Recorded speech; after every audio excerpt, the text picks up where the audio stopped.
नमस्कार, मैं हूं शशिकांत शुक्ला और चंदला विधानसभा की राजनीति में एक ऐसा नाम जो हाल फिलहाल में ही आप सबके सामने आए हैं और पिछले काफ़ी दिनों से चंदला विधानसभा में सक्रिय थे और पूर्व आईएएस हैं, चंदला विधानसभा की राजनीति में एक बड़ा प्रभाव डालने वाले हैं। हालांकि कई राजनीतिक पार्टीज उनको उतना महत्व नहीं दे रही हैं, लेकिन आगामी विधानसभा चुनावों में वो अपना प्रभाव जरूर चंदला विधानसभा में छोड़ेंगे। मध्य प्रदेश विधानसभा चुनाव लगभग करीब हैं और मध्य प्रदेश विधानसभा चुनाव को लेकर हम लगातार आपको चुनावी कवरेज दिखा रहे थे और मुख्य रूप से चंदला विधानसभा की कवरेज हमने आपको दिखाई है। और चंदला विधानसभा की राजनीति से ही एक ऐसा जुड़ा हुआ नाम जो चंदला विधानसभा में पिछले कई दिनों से एक्टिव हैं, पूर्व आईएएस हैं और अपनी कलेक्ट्री छोड़ करके राजनीति में सक्रिय हुए हैं, ये बड़ी बात है। और चंदला विधानसभा के लोगों के लिए भी बड़ी बात है कि एक आईएएस ऑफिसर जो केंद्र सरकार में अपनी सेवा देते रहे हैं, वो आज आपके बीच में आपके जनप्रतिनिधि बनने के लिए आ रहे हैं। तो ऐसे ही चंदला विधानसभा के प्रत्याशी आरबी प्रजापति जी पूर्व आईएएस हैं, पूर्व कलेक्टर हैं, केंद्र सरकार में अपनी सेवा देते रहे हैं और खड्डी के मूल निवासी हैं। आरबी प्रजापति जी हमारे साथ हैं। आरबी प्रजापति जी, बहुत बहुत स्वागत है आपका जनता वाणी। धन्यवाद आपको, धन्यवाद शुक्ला साहब। आरबी प्रजापति जी, क्या वजह रही कि अच्छी खासी कलेक्ट्री छोड़ के, आईएएस छोड़ के आप राजनीति में कूद पड़े हैं? एक्चुअली क्या है, वास्तव में जो है मैं आईएएस या कलेक्ट्री छोड़ी नहीं है। मैं जिले का कलेक्टर भी रहा हूँ और कमिश्नर भी रहा हूँ। मेरा जो है सेवानिवृत्ति हो गई थी कमिश्नर पद से, तो मैं सेवानिवृत्ति के पश्चात है, चूँकि मेरा ये खड्डी ग्राम है इस चंदला विधानसभा क्षेत्र के अंतर्गत और मेरा 35 साल का प्रशासनिक जो है अनुभव है। विभिन्न कैपेसिटीज़ में मैंने काम किया है। मैंने कमिश्नर भी रहा हूँ, राज्य सरकार में जो है सचिव भी रहा हूँ, कलेक्टर भी रहा हूँ, अपर कलेक्टर भी रहा हूँ, कई जिलों में मैं सीईओ जिला पंचायत भी रहा हूँ, एसडीएम भी 7-8 जगह रहा हूँ। तो मेरा एक 35 साल का प्रशासनिक अनुभव है। तो चूँकि ये क्षेत्र काफ़ी, चंदला विधानसभा क्षेत्र काफ़ी पिछड़ा हुआ है, एकांत में है। यहाँ पर चाहे पूर्व में कोई राजनीतिक पार्टी रही हो तब, चाहे बीच में किसी राजनीतिक पार्टी के नुमाइंदा रहे हों तब, और पिछले 15 सालों में जो जिस पार्टी के जो है रिप्रेजेंटेटिव चुन करके आते रहे चाहे वो, लेकिन इस क्षेत्र के विकास के लिए जो काम करना चाहिए था योजनाबद्ध तरीके से योजना बना करके और ग्राम पंचायत लेवल, जनपद लेवल और जिला पंचायत लेवल से समन्वय बना करके जो है काम करना चाहिए था, जिससे बहुत सारा विकास हो जाता। लेकिन समन्वय बना करके इस चंदला विधानसभा में काम नहीं किया गया है, जिसकी अत्यंत ज़रूरत है। और मैंने बहुत सारे गाँव का भ्रमण जो है अभी पिछले माहों में यहाँ पर किया हुआ है, लेकिन मुझे देख करके काफ़ी जो है मुझे वेदना होती है, रोना आता है कि 75 सालों की स्वतंत्रता के पश्चात भी ऐसे ऐसे गांव हैं जो कि अभी जहां पर कोई रोड नहीं है, मुर्मीकरण का रोड नहीं है, लोगों को अभी बरसात के समय में लोगों को पैदल चलना पड़ता है। तो इस तरह से स्थिति है। अब जो है बरसात बंद हो गई है, तो अब जो है उसमें थोड़ा सा कच्चे जो है पगडंडी या गाड़ियाँ जो है चालू हो पाई हैं अभी वर्तमान में। तो यहाँ पर अत्यंत सुधार की आवश्यकता है। इस कारण से मैं इस क्षेत्र के विकास के लिए मेरा जो है दावा है कि चूंकि मेरा 35 साल का प्रशासनिक अनुभव है, इस कारण से हम योजनाबद्ध तरीके से, क्रमबद्ध तरीके से सभी लोगों से समन्वय करा करके, ग्राम पंचायतों से, जनपद पंचायतों से, जिला पंचायत से और प्रत्येक गांव का आकलन करके कि कहां पर किस काम की आवश्यकता है, पहले हमें उन कामों को करने की आवश्यकता होगी। इसी कारण से मैं जो है इसमें विधायक पद के लिए जो है फार्म जो है डालने जा रहा हूं और कल जो है 27/10/2023 को लौकुश नगर जा करके रिटर्निंग अधिकारी के समक्ष मैं अपना नामांकन फार्म भरूंगा। अच्छा आरबी जी, कब रिटायर हुए थे आप? मुझे रिटायरमेंट हुए 3.5 साल हो गए हैं। मैं शहडोल संभाग में कमिश्नर के पद पर था और हमारा रिटायरमेंट जो कि केंद्र सरकार की सर्विस रहती है तो 60 साल की उम्र में जो है रिटायरमेंट होता है। तो मैं वहाँ से 3.5 साल पहले रिटायर होने के बाद आप तुरंत सक्रिय हो गए चंदला विधानसभा की राजनीति? मैं एक्चुअली क्या है, मेरा जो है शुरू से, चाहे मैं सरकारी नौकरी करता रहा हूँ तब और उसके बाद भी मेरा जो है सामाजिक जो है कार्यों में जो है रहता है, मानव उत्थान के लिए रहता है कि हम कैसे जो है विकास कर सकते हैं, सर्वांगीण विकास जो है, चाहे वो हमारे प्रदेश की बात हो, चाहे हमारे देश की बात हो या हमारा जिला, हमारा क्षेत्र खुद। तो उसके लिए जो है मैं शुरू से प्रयासरत रहा हूँ। और बाकी रही बात जो है क्षेत्र भ्रमण की, तो चंदला विधानसभा क्षेत्र के अंतर्गत मैं बहुत सारे गाँव का भ्रमण तो मैं बहुत अगस्त सितंबर में ही जो है किया है, और मुझे वहाँ का परिदृश्य मालूम है कि किस किस तरह से कहाँ की किस किस तरह से कठिनाइयाँ हैं। चूँकि मैं ग्राम खड्डी का रहने वाला हूँ, मुझे पहले की जो है दिक्कतें मालूम है कि जब हम खड्डी में, हमारे यहाँ 8वीं तक स्कूल था, मैं 8वीं तक अपने गांव में पढ़ा, 9वीं 10वीं 11वीं हायर सेकेंडरी गौरिहार में स्कूल था, तो मैं जो है गौरिहार हम पढ़ने जाते थे, पैदल जाते थे, 2 नदियाँ तैर करके जाते थे। तो इस कारण से जो है बहुत सारी ऐसी यहाँ की दिक्कतें हैं, परेशानियाँ हैं। तो मुझे अपनी पुरानी जो दिक्कतें हैं, परेशानियाँ हैं, तो कई जगह मुझे अभी कई गाँव में इस तरह की परेशानियां जो है दिक्कतें महसूस हो रही हैं। उस कारण से मैं जो है इसमें आकर के, क्योंकि इसमें कुछ किया जा सकता है और वही काम कर सकता है जिसको अनुभव है। जिसको अनुभव नहीं है तो वो क्या काम कराएंगे, वो तो केवल आ जाते हैं और फिर अपने जो है दूसरे काम में लग जाते हैं। अच्छा, आरबी प्रजापति जी, क्या लगता है आपको चंदला विधानसभा की राजनीति में बदलाव होना चाहिए, और क्या क्या विजन लेकर के चल रहे हैं आप जनता के बीच में जा रहे हैं? देखिए, हमारा विजन तो क्लियर है कि आम जनता जो है यहाँ का जो है यहाँ के निवासी अपने आप ही समझ जाएंगे और समझ भी गए हैं। चूँकि मैं मीडिया के सामने इस तरह से अभी लोकल तौर पर नहीं आया, इसलिए लोगों को मालूम नहीं है। मेरा जनता से पूरा जो है संवाद है, बहुत सारा क्षेत्र में भ्रमण कर चुका हूँ, और कुल मिलाकर के है कि यहाँ की जो राजनीति रही है, उन्होंने उस दृष्टिकोण से या उस मतलब योजनाबद्ध तरीके से जो है काम नहीं किया है। यदि योजनाबद्ध तरीके से काम किया होता तो मैं ये मान करके चलता हूँ कि यहाँ का जो है डेवलपमेंट और विकास काफ़ी कुछ हो जाता। अपने अपने विकास में लगे रहे सब।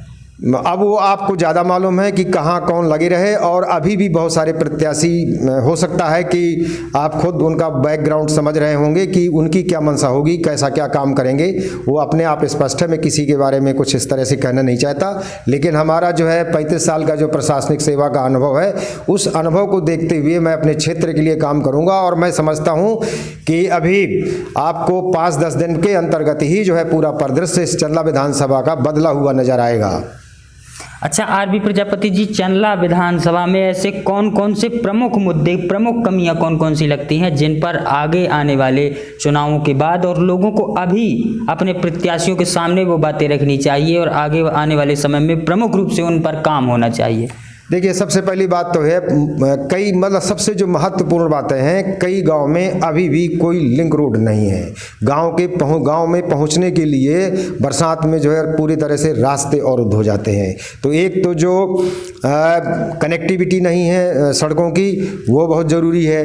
कई जगह ये है कि कहीं पर जो है जाने के लिए बरसात में जो है कुछ है पुलिया होना चाहिए, तो वो भी कई जगह इस तरह की स्थिति है कि वहाँ पर लोग जो है नहीं जा पाते हैं, बहुत चक्कर लगा करके जाते हैं, या बच्चे जो है स्कूल वगैरह जाते हैं तो वो पानी में, नदियों में पानी में जो है निकल करके जाते हैं। तो ये इस तरह की बहुत सारी चीज़ें हैं। और जहाँ तक डेवलपमेंट की बात है, तो डेवलपमेंट के लिए तो बहुत सारे आयाम होते हैं कि यहाँ पर क्या क्या जो है इस क्षेत्र की कठिनाइयाँ हैं। इस क्षेत्र में वैसे जो है बहुत सारा जो है ये भी है कि यहाँ पर अधिकांश लोगों का ये देखा है कि वो मतलब जो है अवैध उत्खनन का हथकंडा अपनाते हैं। तो ये भी एक समस्या है कि यहाँ पर इस क्षेत्र की जो सड़कें हैं वो ओवरलोड वाहनों के कारण, अवैध उत्खनन, रेत उत्खनन या जो भी है पत्थर उत्खनन के कारण जो है टूटी फूटी सड़कें पड़ी रहती हैं। तो उनके सुधार की आवश्यकता है। और ये जो है कई गाँव में जो है इस तरह की स्थितियाँ हैं कि अभी जो है गाँव में नालियों का निर्माण नहीं हुआ है, तो पानी जो है सड़कों पर बहता रहता है, और कई बार पानी जो है एक जगह भर जाता है तो गांव की जो सड़कें हैं वो गंदी दिखलाई पड़ती हैं। अच्छा, आरबी प्रजापति जी, आप IAS रहे हैं और आप हर चीज़ का सॉल्यूशन कर सकते हैं। तो हमारे जो चंदला विधानसभा क्षेत्र की प्रमुख समस्या रही किसानों की, वो आवारा गौवंश की समस्या है। तो आरबी प्रजापति जी के मन में ऐसी कौन सी योजना है जिसके माध्यम से इस समस्या को समाप्त किया जा सकता है? आवारा पशुओं की जो समस्याएं हैं, 2 तरह की समस्याएं हैं। एक तो आवारा पशुओं की समस्याएं हैं, वो जो है कुछ आवारा पशु तो वास्तव में छोड़ दिए गए हैं, और कुछ टाइम बीइंग के लिए, कुछ समय के लिए जो है जो पशु मालिक होते हैं वो छोड़ देते हैं। तो इसमें पशु मालिकों के लिए भी जो है जो कुछ समय के लिए छोड़ देते हैं, तो उनको भी जागरूक होने की आवश्यकता है। और आवारा पशुओं के लिए भी जो है जो फिर जो कार्रवाइयाँ कार्रवाइयाँ होना चाहिए ग्राम पंचायत से, वो कार्रवाइयाँ होना चाहिए। और दूसरे जो अन्य जो पशु हैं, जंगली जो जानवर हैं, जंगली जानवरों की भी काफ़ी कुछ समस्याएं हैं, क्योंकि बहुत सारे किसान जो है रबी फसलों के समय में जब अपनी बोनी कर देते हैं तो उसके बाद उनको तार फेंसिंग करना पड़ती है। रात में जो है पशुओं से फसल को बचाने के लिए जो है रात में रखवाली करना पड़ती है। तो हजारों लोग जो है अपने खेतों में रात में रखवाली करते हैं, जिस समय उनके जान भी का खतरा रहता है। तो इसके लिए जो यहाँ के रिप्रेजेंटेटिव रहे हैं उनको पर्याप्त ढंग से अपने पार्टी की सरकारों के समक्ष ये आवाज़ बुलंद करना चाहिए था कि जो ये जंगली जानवर हैं जो कि फसलों का नुकसान कर रहे हैं, उनके रोकथाम के लिए वो सरकार जो है कारगर ढंग से नियम बना करके कारगर ढंग से उसका क्रियान्वयन कराए। तो हमारा तो यही है कि यदि हमको इस तरह का अवसर मिलता है तो ये जो जंगली जानवर हैं जो जो फसलों को नष्ट करते हैं, वो सरकार का ध्यान आकर्षित करके उस संबंध में जो है उनको नियंत्रित करने की कार्रवाई होगी। अच्छा आर.बी. प्रजापति जी, आपका एक व्हाट्सएप पे मैसेज वायरल हो रहा है कि आप किसी पार्टी से चुनाव लड़ रहे हैं, कितनी सही है? नहीं, मैसेज वायरल नहीं हो रहा। एक्चुअली मैं जो है राष्ट्रवादी भारत पार्टी से चुनाव लड़ रहा हूँ। टिकट मिली है आपको? हाँ, बिल्कुल। लिस्ट वायरल हो रही है? नहीं, लिस्ट वायरल नहीं हो रही है, वो उसकी सच्चाई है। राष्ट्रवादी भारत पार्टी के जो राष्ट्रीय अध्यक्ष हैं वो श्री अविनाश शुक्ला जी हैं, और उन्होंने मेरे को यहाँ के लिए 49 चंदला विधानसभा के लिए जो है अधिकृत प्रत्याशी घोषित किया हुआ है। और उन्होंने मुझे जो है फार्म जो AB होता है, जो किसी पार्टी के द्वारा जो है पदाधिकारियों के द्वारा कैंडिडेट को नॉमिनेशन करते समय जमा करने के लिए दिया जाता है, तो उन्होंने मुझे फार्म AB भी जो है प्रदान किया हुआ है। तो मैं पार्टी से ही चुनाव लड़ रहा हूँ, और उसका चुनाव चिन्ह जो है फुटबॉल चुनाव चिन्ह है। अच्छा आर.बी. प्रजापति जी, मेरा एक और सवाल, बड़ा सवाल है कि चंदला विधानसभा की जनता 80 से 90% कृषि पर निर्भर है, कृषि पर कहीं ना कहीं से निर्भर है। तो क्या वजह रहेगी आज़ादी के 75 साल बाद और सरकार की इतनी योजनाएं, तमाम योजनाएं किसानों के लिए चलाई गई, सिंचित भूमि के लिए नहरें भी कराई गई, लेकिन फिर भी आज भी किसान जो है वो लोअर मिडिल क्लास में आता है या मिडिल क्लास में आता है, आज तक किसानों का उत्थान नहीं हो पाया। तो क्या कारण मानते हैं, और आपके पास इसके लिए कोई योजना है तो बताइए। देखिए, ऐसा है कि किसानों के लिए तो मतलब चूँकि मोस्टली जो है जो ज़्यादा यहाँ का कृषि पर आधारित ही क्षेत्र है पूरा का पूरा, क्योंकि यहाँ कोई इस क्षेत्र में उद्योग नहीं है। उद्योगों के स्थापना के लिए भी जो है कार्रवाई होना चाहिए थी, लेकिन नहीं होती है। और बहुत सारे लोग जो है यहाँ पर कुछ जो कृषि मजदूर वगैरह हैं वो बाहर जा कर के पलायन भी कर जाते हैं, और बहुत सारे ऐसे किसान हैं कि उनकी स्थिति या उनकी जो है जो उनके पास ज़मीन होल्डिंग है वो भी बहुत ज़्यादा नहीं रहती है, तो पूरा उनका जीवन यापन केवल कृषि पर नहीं हो पाता है, वो कृषि के साथ साथ जो है मजदूरी भी करते हैं। तो इसके लिए विकास योजना बनाने की जो है आवश्यकता है। तो ये कुल मिलाकर के मैं ये मानता हूँ कि चंदला विधानसभा क्षेत्र जो है छतरपुर जिले के अंतर्गत आता है, और छतरपुर जिला खुद ही उपेक्षित है। यहाँ के जो जनप्रतिनिधि है वो छतरपुर जिले को मतलब जो है विकसित कराने के लिए संपूर्ण रूप से प्रयास नहीं कर पाए, कोई आवाज़ बुलंद नहीं कर पाए, क्योंकि यहाँ पर कोई जो है राजनीतिक संरक्षण इस जिले को प्राप्त नहीं है। इसी कारण से यहाँ पर जो उद्योग धंधे हैं, जैसे NTPC का कार्यालय आपका छतरपुर में जो है लगने वाला था, जिसमें 12,000 मेगावाट बिजली पैदा होती, जिसमें पूरे जिले के लोगों को जो है रोजगार प्राप्त होता। सरकार ने ज़मीन एक्वायर करवा लिया, अर्जित हो गई और सब कुछ हो गया, लेकिन उसके बाद जो है केंद्र सरकार ने जो है उसको पीछे हट गए और उन्होंने अपना जो है हाथ खींच लिया, तो वो योजना जो है चली गई। तो इस तरह से कई ऐसी मतलब योजनाएं हैं या कुछ ऐसे चीज़ें हैं जो छतरपुर जिले से ही उनको जो है खींच लिया गया है, जो भारत सरकार ने और राज्य सरकार ने स्वीकृत किया, क्योंकि पर्याप्त जो यहाँ का जो राजनीतिक नेतृत्व है वो सही ढंग से काम नहीं कर रहा है। तो वही चीज़ जो है चंदला क्षेत्र की लागू होती है कि ये एकांत क्षेत्र है, तो यहाँ कोई ध्यान देने वाला नहीं है। तो उसके लिए एक मतलब योजना बना करके प्रत्येक क्षेत्र में, चाहे वो शिक्षा का क्षेत्र हो, चाहे वो कृषि का क्षेत्र हो, चाहे कोई अन्य जो है डेवलपमेंट ग्रामीण विकास का क्षेत्र हो, इसमें जो है अत्यंत यहाँ पर ध्यान देने की आवश्यकता है। अच्छा आर.बी. प्रजापति जी, मैंने जितने भी इंटरव्यू किए हैं चंदला विधानसभा के प्रत्याशियों के, ये सवाल मैंने ज़रूर किया है। इस क्षेत्र की जनता, इस क्षेत्र का किसान और इस क्षेत्र के आम नागरिक सबसे ज़्यादा परेशान है। तो सरकारी अधिकारियों से, सरकारी कर्मचारियों से परेशान है। बिना कमीशन के काम नहीं होता है, बिना रिश्वत के काम नहीं होता है, ऐसा जनता का कहना है। अगर कोई आदमी थाने में जा रहा है, कोई आदमी तहसील में जा रहा है तो बिना पैसे लिए उसका काम नहीं होता है। दलाल होते हैं 2-4 जिनके माध्यम से उनके काम होते हैं, उनको मिलवाया जाता है। तो क्या इसका उपाय है? आप तो प्रशासनिक अधिकारी ही रह चुके हैं, तो इस सब को कैसे बंद किया जा सकता है? और क्या राजनीति का इस सब से कोई लेना देना है या आम नागरिकों की जागरूकता पर यह निर्भर करता है? बिल्कुल सही बात कह रहे हैं आप। जो है क्या होता है, कोई भी सरकार जब लंबे समय तक चलती है तो निरंकुश हो जाती है, तानाशाह हो जाती है और भ्रष्ट हो जाती है। मध्य प्रदेश की सरकार जो है पिछले 15-18 सालों से करीब जो है बहुत ही यहाँ पर भ्रष्टाचार मचा हुआ है। और यदि आपको देखना है तो मैंने मध्य प्रदेश सरकार के कुछ नुमाइंदे, सबसे जो वरिष्ठ ब्यूरोक्रेट्स होते हैं, उनके बारे में मैंने खुद भारत निर्वाचन आयोग को शिकायत की। आरबी प्रजापति जी, क्या ऐसा होता है कि मतलब नेताओं का अधिकारियों को संरक्षण प्राप्त होता है? नेताओं का अधिकारियों को उन अधिकारियों के लिए संरक्षण प्राप्त होता है। कई बार जब बताया ना कि लंबा जब शासन हो जाता है तो सरकार जो है निरंकुश हो जाती है और भ्रष्टाचार बढ़ जाता है। जब अधिकारी लोग जो है और कर्मचारियों के ट्रांसफर, स्थानांतरण जो है भ्रष्टाचार होकर के होते हैं, तो स्वाभाविक है कि फील्ड में वो भ्रष्टाचार करेंगे। तो भ्रष्टाचार जब वो करेंगे तो उसमें जनता का ही शोषण होता है। तो यही कारण है और कोई कारण नहीं है। मैं तो समझता हूँ कि जागरूक जनता के लिए कि सरकार को जो है 5 साल में ही बदल लेना चाहिए, किसी भी प्रकार की सरकार हो। कारण क्या है, यदि वो सरकार को नहीं बदलेंगे तो फिर वो मनमानी करते हैं और छोटे मोटे प्रलोभन दे करके केवल जनता को उलझाए रखना चाहते हैं। मध्य प्रदेश सरकार ने जो है 80,000 का कर्जा प्रत्येक व्यक्ति पर मध्य प्रदेश सरकार का है, चाहे वो छोटा बच्चा हो, चाहे बुजुर्ग हो, चाहे लाडली बहना हो, चाहे बहना हो, चाहे जीजाजी हो, बहनोई हो, प्रत्येक व्यक्ति पर मध्य प्रदेश सरकार का 80,000 का कर्ज है। और भारत सरकार का 1,09,000 का कर्ज है। तो 1,90,000 का कर्ज मध्य प्रदेश का प्रत्येक निवासी जो है भुगत रहा है। तो ये कर्ज का जो बोझ जो है भारत सरकार का और मध्य प्रदेश सरकार का, ये तो इसका बोझ, उसका भार कौन उठाएगा? उसका भार जो है हम ही सभी जनता को ही उठाना है। तो ये तो सब जो है दिखावा है, छोटी मोटी योजना ला करके। बेचारे बदहाल लोग हैं, स्थिति खराब है और इस कारण से जो है उसका उपयोग करते हैं कि लोग थोड़े से प्रलोभन में, चुनाव के समय में आकर के जो है थोड़ा सा कुछ प्रलोभन दे दो तो वो वोट दे देंगे। और बीच में 18 साल में क्या करते रहे, 15 साल में क्या करते रहे? यदि कोई योजनाएं लागू करना थी तो 18 साल पहले, 15 साल पहले, 10 साल पहले, 5 साल पहले करना था।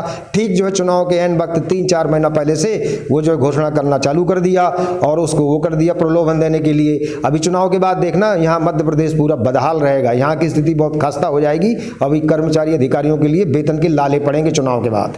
अच्छा आरबी प्रजापति जी, चुनाव तक अगर आरबी प्रजापति को कोई पार्टी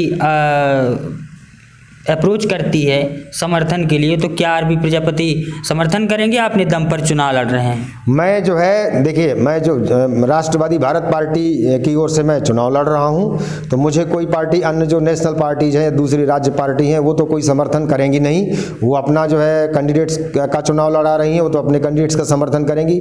मैं जो है इस पार्टी से लड़ रहा हूँ, तो मैं, आप ये मानिए कि एक तरह से मैं उस पार्टी का जो है प्रत्याशी हूँ। और मैं केवल जो है यहाँ चंदला क्षेत्र की जनता के विश्वास के अनुसार ही चुनाव लड़ रहा हूं। मुझे यहाँ के बुजुर्ग, अनुभवी बहुत सारे लोगों ने ये कहा कि आप लड़िए ताकि मतलब जो है इस क्षेत्र का सही ढंग से विकास हो सके। अब जिनको विकास कराने का कोई अनुभव नहीं है, जिनको फील्ड का कोई अनुभव नहीं है, जिन्होंने कोई ऊपर काम नहीं किया है, तो वो क्या विकास कराएंगे? वो केवल इधर उधर घूमेंगे और अपने डेवलपमेंट के लिए लग जाएंगे, क्षेत्र के डेवलपमेंट की बजाय। आरबी प्रजापति जी, बहुत बहुत धन्यवाद, आपने हमसे बात की। धन्यवाद आपको। तो ये हमारे साथ थे राजा भैया प्रजापति जी, आरबी प्रजापति जी, जो पूर्व IAS हैं। रिटायरमेंट के बाद चंदला विधानसभा की राजनीति में सक्रिय हैं और चंदला विधानसभा की जनता के अधिकारों के लिए, उनके विकास के लिए लगातार आवाज़ बुलंद कर रहे हैं और जनता के बीच जा रहे हैं। राष्ट्रवादी भारत पार्टी के प्रत्याशी हैं और इनका चुनाव चिन्ह है फुटबॉल।